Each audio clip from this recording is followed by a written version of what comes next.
It's been very interesting working here, but I'm a man of science, and this place is just... It's very dramatic. Well said. I just want to work. You know, these baits allow me to make a lot of casts, cover lots of water, catch lots of fish, and in Major League Fishing, the more the better.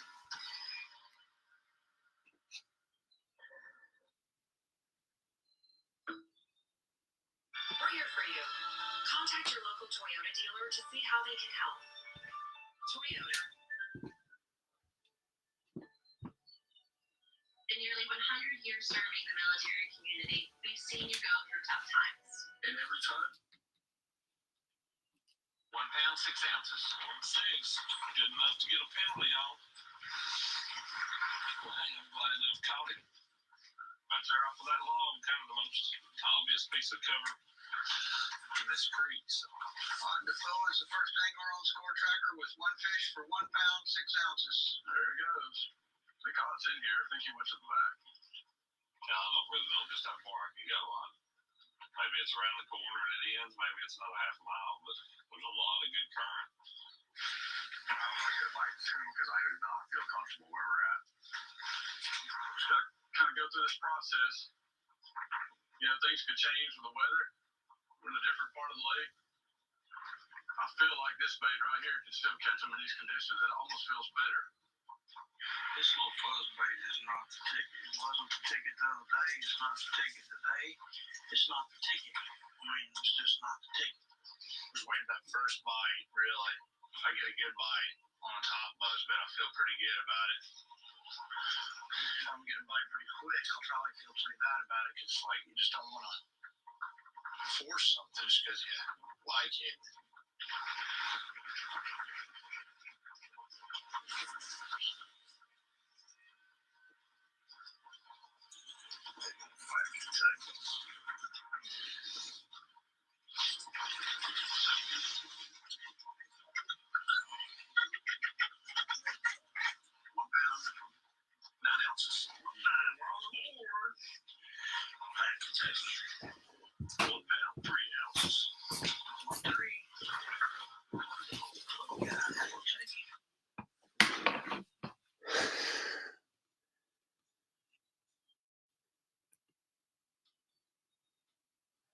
Hello, hello. I'm guessing this is working. The virus has made it invisible. I'm back. Maybe I'm not invisible right now, hopefully. They told me to get this thing started and let it run a little bit. It's been kind of a challenge as far as, yes, it's working. I get a comment there. I'm a little directionally challenged on computers, and fortunately my wife helped me big time, and I gotta get my papers over here. But so here we go. I'm really glad to have the opportunity to do this. My name is Edwin Evers. I'm fortunate that I get I make my living fishing, and it's something I've always, as a kid, I dreamed to do. I kind of we'll just give you the whole story. Here we go. I was a kid. I don't know where I got ate up with it because my parents didn't really fish. We grew up in the country, and I just, for whatever reason, I liked it. And I asked as birthday gifts for my dad to take me on guided fishing trips. Lake Stockton, where we lived in southeast Missouri, and that's what I got for my birthday, and so to fast forward a little bit, I begged him for a boat, and I finally got a boat. It was a Bass Tracker V17 with a 40-horse Johnson on it. I'll never forget it. And I run the prop off that, and we upgraded to a 75 Mercury, and I just fished all the time. I moved to Texas. We lived in Texas, and that's where I got that boat. And then moved to Illinois and lived the last 2 years up in Illinois, right outside of Chicago. Worked for Bedford Sales up there. Sam Rosevsky, a good friend of mine. And then went to college. Dad said I could take that aluminum boat to college with me. And but I had to keep an AB average, and I had to pay for the storage. So and let's start there. Let's just kind of like dive off into where my walk was, because I was ate up with it. I, I, I didn't grow up in church by any means. My parents were obviously believers, and we went to church off and on. But I'm never never going to say that it was first and foremost. Early in my life, was involved with the going to church. My latter part of college, and after graduating in college, I got pretty involved in church. But at that time, I was really trying to make it fishing, and that was my first and foremost thought every day when I got up, was to make it fishing, to become a professional fisherman. I wanted that more than anything. And I'm fortunate that I had parents that supported that dad didn't condemn me for wanting to go and do that, and very thankful for that. But it was a struggle for me. I mean, I, and it was all self-inflicted. I remember like not having very much money. I mean, like none. I lived in a trailer house and making $150 a month payment on it, and I just remember back in those days just how much it was a struggle just to come up with $1 to get to the next place. And it all came to a conclusion. I made fish the invitationals, and I'm paying my entry fees, and I'm uh, trying to make my name for myself. I made the classic, through the invitationals. And then that next year, after making the classic, I had the worst year ever. I made the top 150s and I finished like 105th. Just horrible. I mean, absolutely horrible. You couldn't have done any worse. And then my second year fishing the top 150s, it was not going very good either. The first two tournaments, it was absolutely horrible. And I mean, I was like at the bottom, like the absolute bottom. And I just remember going to the focus meetings, and two people I look up to still to this day is Jay Ellis and Mark Davis. And I remember Jay speaking that night, and just asking people, just to put their just commit your life to God, and your paths will be laid before you. Great Bible verse. And I remember him just really talking about that, and it really hit home with me that night that, man, my priorities were all out of whack. And it came to a head that night. I prayed to God. I just said, God, I just need to know what to do. I'm tired of struggling. I'm tired of not having money to pay my bills. I didn't know how I was going to get home. That tournament, back then our focus meetings were, they were after the second day of competition, maybe after the first or second day. I don't really remember, but I was like in 105th place, and that was the third tournament into the year, and I hadn't done any good in the first two.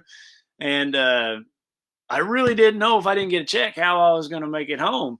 So I got to make sure this thing's all working. I want to make sure nobody's texting me. Is everybody good? Is everybody hearing me? I hope so. So I remember praying that night that, man, I can't do this forever. God, I just need a direction. If you want me to go sell cars, you want me to flip hamburgers, you want me to, whatever it is, I just need to know, because I just gave it all to him. That was my prayer to that night. I was like, God, I'm tired of trying to do this on my own. I'm tired of just not relying on him. That's what it boiled down to, because I had all my priorities way, way out of whack. And, my wife's giving me a thumbs up. It's working. So good deal. I did. I had all my priorities out of whack, and I prayed that night. I mean, I wanted to have a direction of what to go do in my life. And man, I slept so good that night, and I woke up the next morning, and I had a different feeling about myself, because that was the night that, that was the night in my life that I truly turned my life over to God, and I just gave it all to him, and quit trying to do it on my own. And the next morning, this is on Lake Seminole, I had my amateur that day was Matthew Wagnifer from Virginia, still to this day, great friend. And I'd been fishing way up the Chattahoochee. I caught some 5-pounders up there, and but I was doing so awesome. I was in 105th place. So it wasn't very good. So I'll just never forget, like that morning taking off, it was like this hammer getting hit over my head, telling me to go fish down by the dam on Lake Seminole, where I caught this 12-inch bass in practice. And if you were to see where I caught this 12-inch bass, it's like this piece of paper here. It was a flat bank, no points, no drop off, no nothing. It was like 6 feet deep. The only reason I was there in practice was it was between 2 points, and I was just on high, just cutting across this little bitty bay to get to the next point, and I just caught a bass. Never even thought anything of it. I'm reeling it. It's like behind the boat. I'm going so fast to the next point. I'm not even really fishing. I just I can cast going to the next spot, and I get down there to the dam. And I'm embarrassed to pull up on that spot because, another hero of mine, Tommy Martin, sitting out here on this hump with grass growing up and a textbook spot. And Mark Davis is over here and he's on this offshore hump and another textbook spot. And, two all-time heroes. And I think Stacy King was out there and on another hump. And I'm going to pull up all the way up on the bank, 200 yards inside all these guys. And I thought, man, these guys are going to think I'm an idiot. And but man, that hammer was hitting me over the head hard, telling me to go fish that spot, that 12-inch, where I caught that bass about this long. And so I did, and I kind of just did the exact same path. I went from the point, I cut across the point. I think this is way before GPS days. I know it was. And I cut across the point, and I'm going across that little bay. And when I get to the spot where I caught that 12-inch bass, bam, I catch like a 3.5 pounder. And I was like, man, thank you, Lord. I mean, he just answered my prayer. I caught a fish. I was like all excited, and I got on that trolling motor, and I was just going to keep on going. Well, as I'm taking off to go, old Matthew Wagner in the back catches like a 4-pounder. And it was the most epic day of fishing in my life. We turned that boat around before power poles, 4 power lock. We sat right there, and both of us caught fish after fish after fish. And I had like a 25, 26 pound bag that day. And I went from 105th all the way to 16th place. And that was one of them extra money tournaments. And, gave me a check. I cashed it to get home. And, that was my answer. That was my answer from God that, Edwin, I want you fishing, but I want you to put me first and foremost in all you do, and praise Jesus. I've made the classic every year since then, or the championship, with the exception of 1 year. And, the 1 year I didn't, that's another God story, in my opinion. I don't ever like to, it's not about me. I don't want to make it about me, but that was the year I got to do a Catch a Dream trip. And the young kid that I got to take on the Catch a Dream trip, the only day between his chemo and his chemo treatments and when he'd be healthy was the exact week of the Classic. And it just goes to show me how amazing God is that the year I didn't make the Classic, I left my live wheels off at this event. I'm late to the check-in at this event. My Lowrance screen is up on my time, or I got it in Eastern time and I was supposed to have it in Central or whatever it was. I had like 4 or 5 instances that year that it wasn't by pounds. It was by a lot of pounds that I would lose because all my fish would be dead, or I'd be an hour late and I didn't make the Classic. And God had a hand in that, because the exact week that the Classic was the only week I could take that young gentleman, Derek Keniston, on that Catch a Dream trip. And it just, I guess the whole thing that's my testimony, guys. That's just, I had everything out of whack. I was trying so hard to do it myself. I was pouring all my energy into bass fishing and not giving God my first, not giving God, not putting him first and then bass fishing. There's that triangle that God's here and family and work and everything else is down here. And I obviously had all that out of whack. And, when I committed that night in front of Jay and Mark, I think Bud Pruitt was there, and I'll never forget it. It was a life-changing event. And here I am, getting to talk to you guys. I'm not saying I'm perfect or any of that stuff. I can go into last year and talk about the struggles and the things that I went through last year. It was a big challenge with the tornado and some things going on, just to remember who was in control. But I would always just come back that God's never going to give us anything more than we can handle. And man, I'm thankful every day. And I wrote a couple Bible verses down here. I didn't read anything off my notes. That was a huge, huge turning point in my career, though, that Lake Seminole. I went from the very bottom of the pack to actually making a living bass fishing, and it all had to do with my priorities and putting God first. So, but couple Bible verses that really stick out in my mind. Exodus 23. You shall have no other gods before me.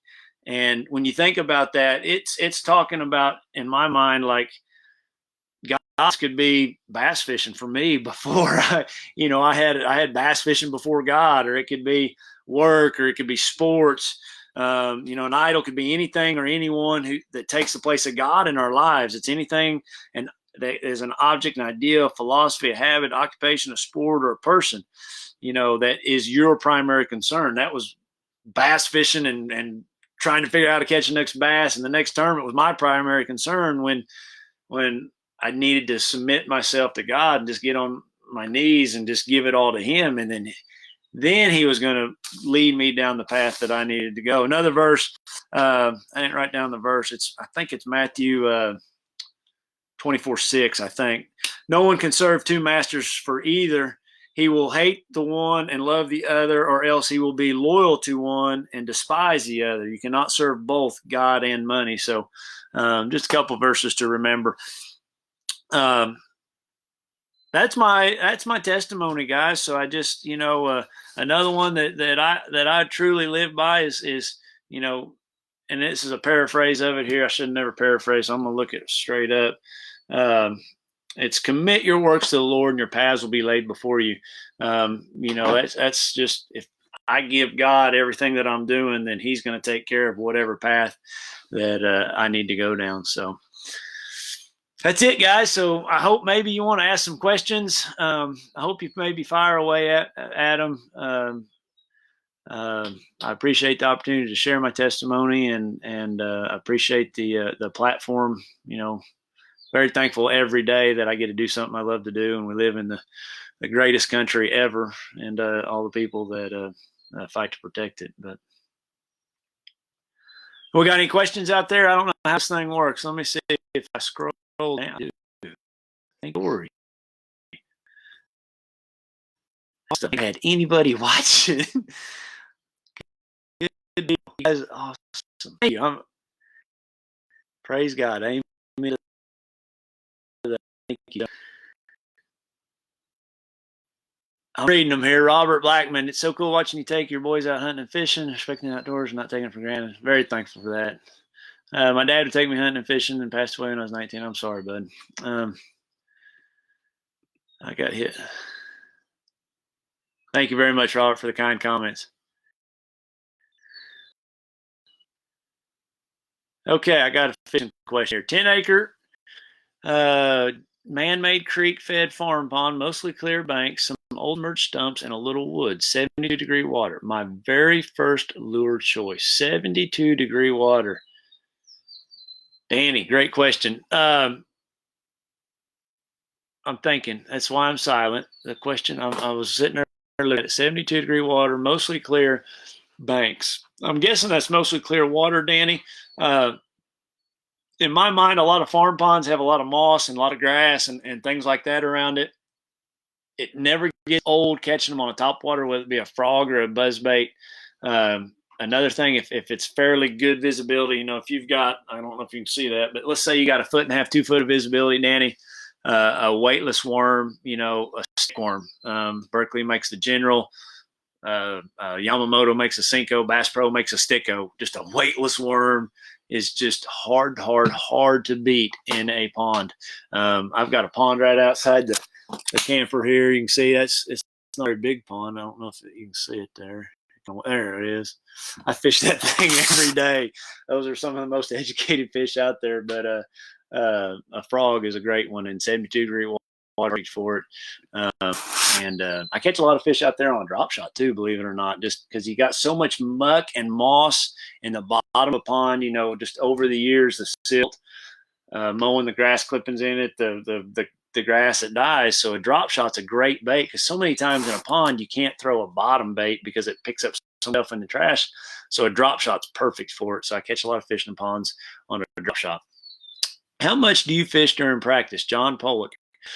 Thanks, John, for the question. How much do I fish? I fish a lot. I fish very, very fast, though. I think that is the one thing that's going to separate a lot of, say, the professional anglers from, say, maybe a weekend guy that goes and fishes weekend tournaments is the amount of water we will cover to other people. I've had them on my boat, and they've told me it's just mind-boggling. I mean, that when I go to pull into a pocket, let's just give you an example. I want to give you an example of a tournament. I don't remember the year. Don't quote me, but it was on Guntersville. And I could come up with a better example. This is a pretty good example. I led that tournament for 3 days, and I only had 2 bites in this pocket where I caught all these fish the next 3 days. And it was a big national BASS tournament. And but I had 2 bites in there. And at the rate of speed that I was going and throwing that lipless crankbait, just I'm not trying to see how many bites I'll get in a pocket. I felt like if I got 2 bites, it's a good pocket because I'm going that fast. If I pull into a pocket and I've got 10 laydowns around that pocket or 10 docks around that pocket, I do not try to hit every laydown. I'm going to hit this one and skip 2 or 3, and then this one and skip 2 or 3 and hit that one because, one, if I hit every laydown and work it as hard as I can get and see how many bites I can get in that pocket, I'm going to educate them whether I shake them off or not. 2, you can spend so much time just fishing one pocket. And I want to try to fish as much as that lake as I possibly can and eliminate as many things as I possibly can. So I really stick to points. I really stick to high percentage areas. And I go back at the end of 2 days of practice, and I think back to where I got the most bites. I think back to what has the most potential, and then I go pick it apart. I may never pick that trolling motor up come tournament day. I'll stay in all day and pick it apart, but I will be covering a bunch of water in practice. Hope that answers your question, John. Thank you, Mr. Manuel Cletus. So appreciate everything you're doing. All this, man, it's a tough time. I feel for those again. Thank you, James Anderson, for the comment. Do you have questions that you personally prefer before you pull out your frog? Alyssa. That's an awesome question, Alyssa. And many years ago, I would have told you, yes, it needs to be 70 degrees. I once fished a tournament on Kentucky Lake. I don't know if you guys ever remembered this ultimate match fishing that Joe Thomas put on. But I get paired against Dean Rojas. And we all know who Dean Rojas is. And that water temperature was 56 degrees, and he kicked my ever-living tail frog. So just know it's never too cold to catch him on a frog. For me personally, I pull that frog like 60, 62, right when those fish are getting spawn. It's just a great bait for when they're spawning in and around the spawn. But I got my teeth kicked in by Dean Rojas and Ultimate Match Fishing one time in 56-degree water. Crystal clear water, too. Didn't know you. I don't understand your question, Carl, but thank you. That was awesome.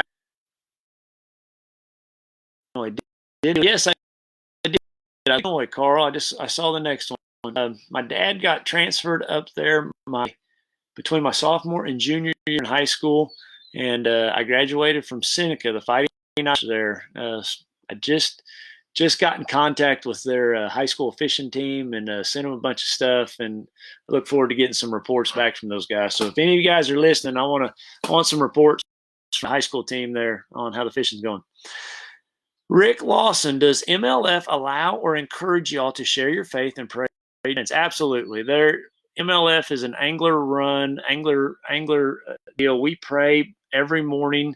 Ott's been praying a bunch. Alton, before every event, right there for the whole group, right before or after the national anthem.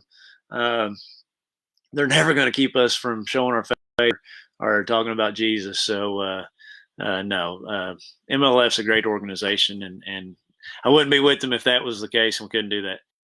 Any tips on Chickamauga, Brady? I'm guessing, Brady, you're asking about right now. It's May 1st. I'm thinking, Brady. That's the silence. So I think Chickamauga, you got two different fish. You've got main lake fish that are current related. You got a lot of water that goes through that system. It's a Tennessee River system. The fish that live off the Tennessee River, back pockets, resident fish, two complete different fish. You're going to have a lot more fish, I think, main river current oriented. Always think about that every time you're in there, even during the spawn. Think about getting out of the main current, just a secondary current, or completely away from it.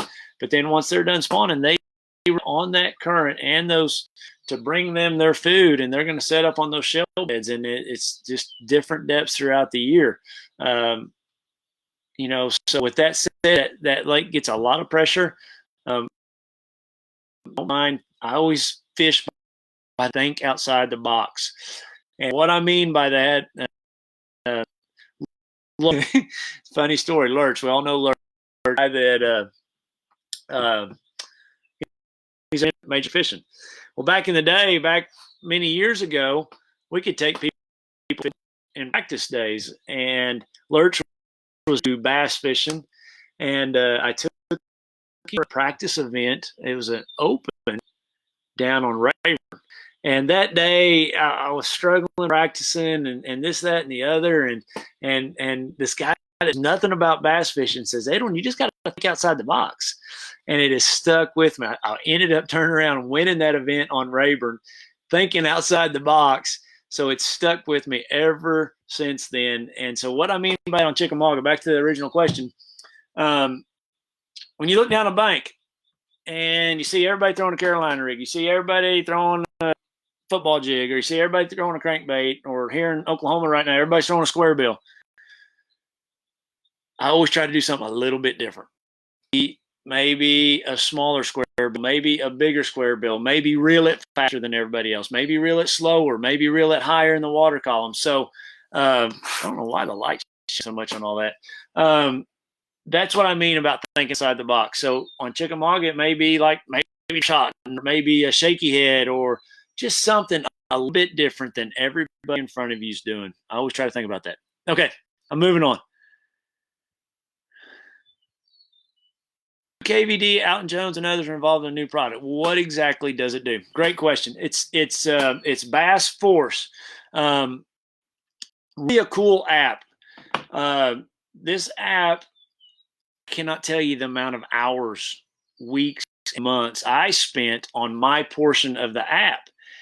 Basically, I went through every possible water condition, weather condition, wind condition, sky condition, water temperature condition, and drew up, plugged them into this program of baits to use. Because whenever I leave, go to a body of water, it all starts here at my house. I'll be looking up the water temperature. I'll be looking up the weather for the next week, and then I on 5, 10, 15 baits that I think I may use for that event. This app is perfect for that because you've got the best in the business with Kevin and Alton and Jacob Wheeler, and the list goes on, Jason Christie, of the anglers that are involved in this app. And it gives you a list of lures and colors and to try under your current lake conditions. It's really, really a cool app. Thank you, Stephen, for the comment. I didn't know you did, Carl.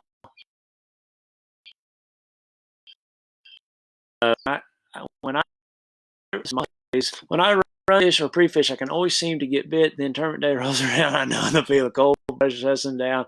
I can never rebound. Any suggestions? This is Ohio water lake, so a lot of bank beating. That's the deal, Michael. Here's what's happened. It happens here in Oklahoma bad. We do it. We used to do it with 3-day practices all the time, especially over in the FLW, because there for the longest they didn't limit their practice. So those guys could go practice a lake 6, 7, 8 days.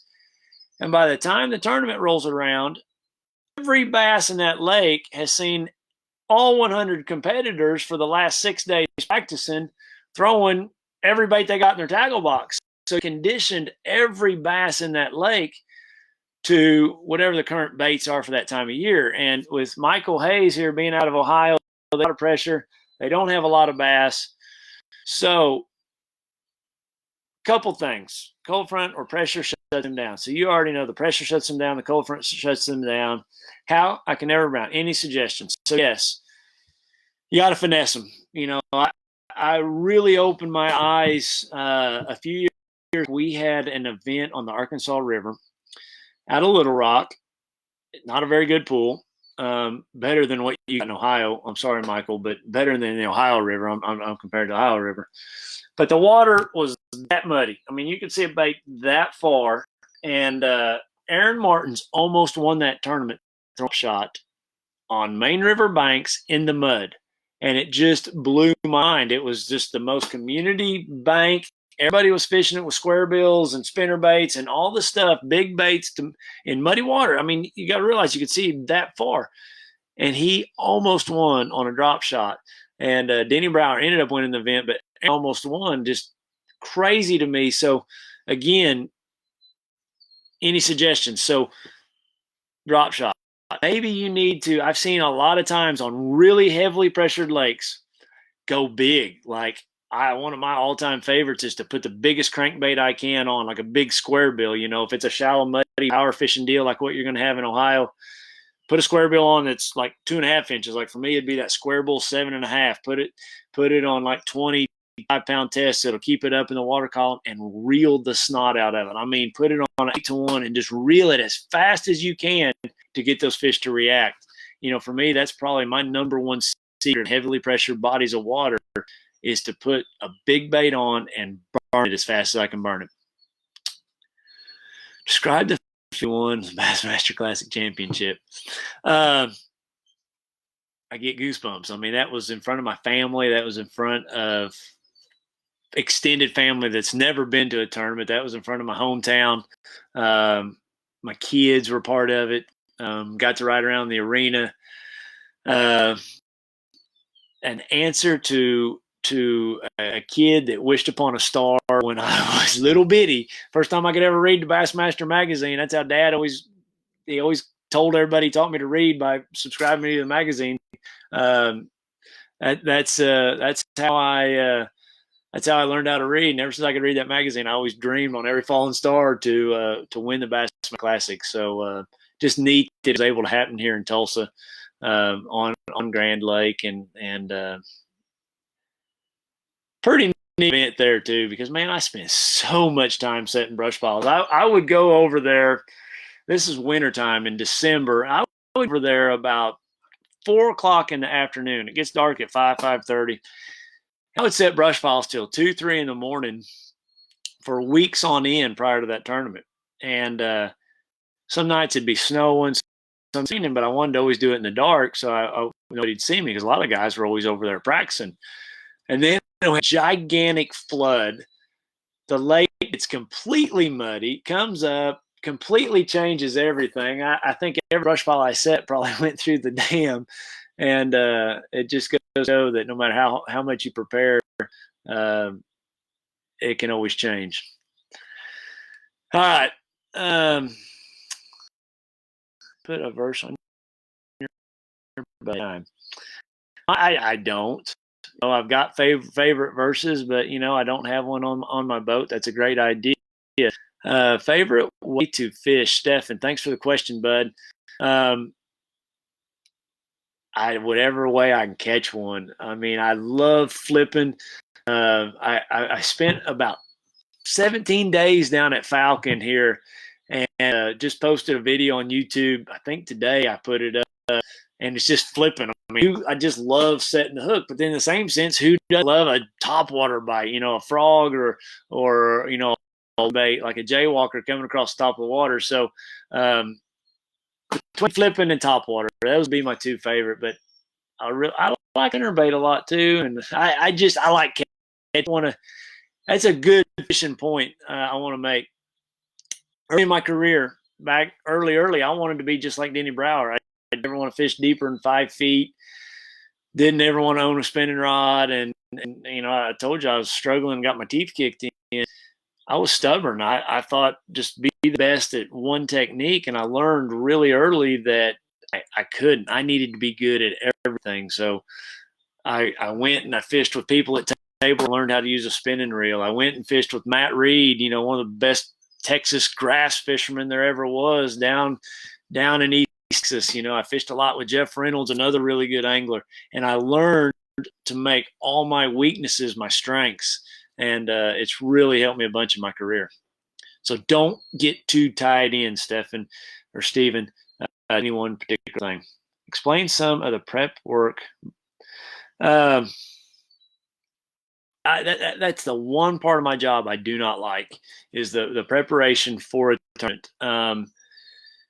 Because do it right, it takes a lot of time, and I go through every rod and reel, new line. I go through every possible scenario. I start researching that lake as far as on Google Earth and weather and water levels.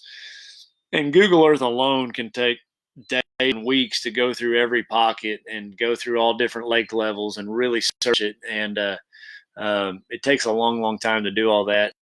It's all time sitting inside the house or sitting in the shop working on my boat and tackle that I don't like. So I'd much rather be outside. I think you get conditioned. Oh, absolutely. I got to take a drink of water.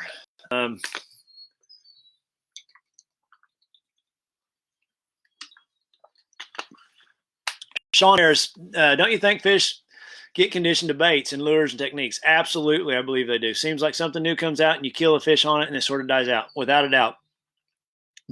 It takes a jig, never seems to stop catching. I think that's a great point. Man, something else just popped up on here, and I don't know what this means, but hold on a second. I'm going to put that down there. Okay. I saw you're fishing.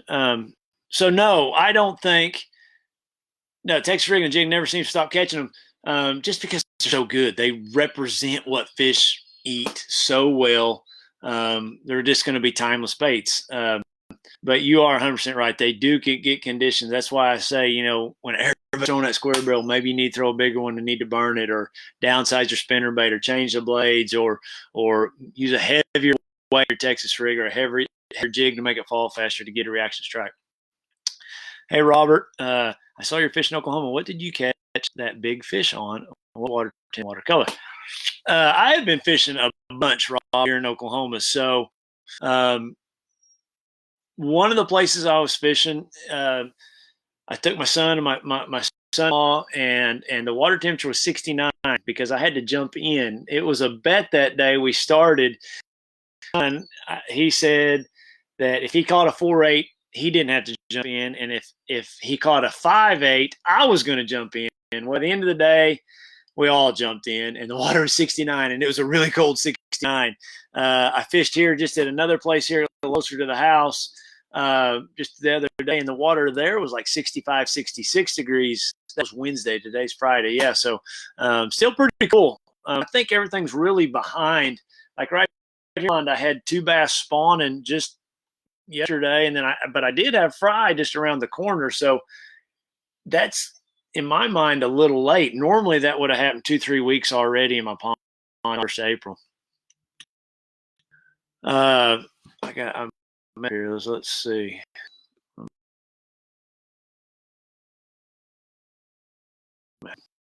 Sorry guys, I'm computer literate. Something's happening. I guess that's good. I've answered all the questions. Recommended. Can somebody tell me? Oh, now it's working. Oops. Sorry, guys. Recommendations fishing Lake Conroe. Right now, Lake Conroe, May 1st. I have to think you still got shad spawn going on down there. So get out there early, look for white birds, throw a spinnerbait, swim a jig along the seawalls, along any floating tire break, water break. And then after that, there's going to be some fish relating to the bluegill spawn going on this next full moon. So top waters behind docks, wacky worm, that kind of stuff. There's also going to be offshore fish, obviously. For me, I think of May, I think of the top water time, throwing a frog, throwing a walking bait, throwing a popping bait. That's what I would go after. Do you have an all-time favorite lake? Man, I love Rayburn, Lita Bend, and Falcon and Amstead. I love the Great Lakes. Those are like my all-time favorites.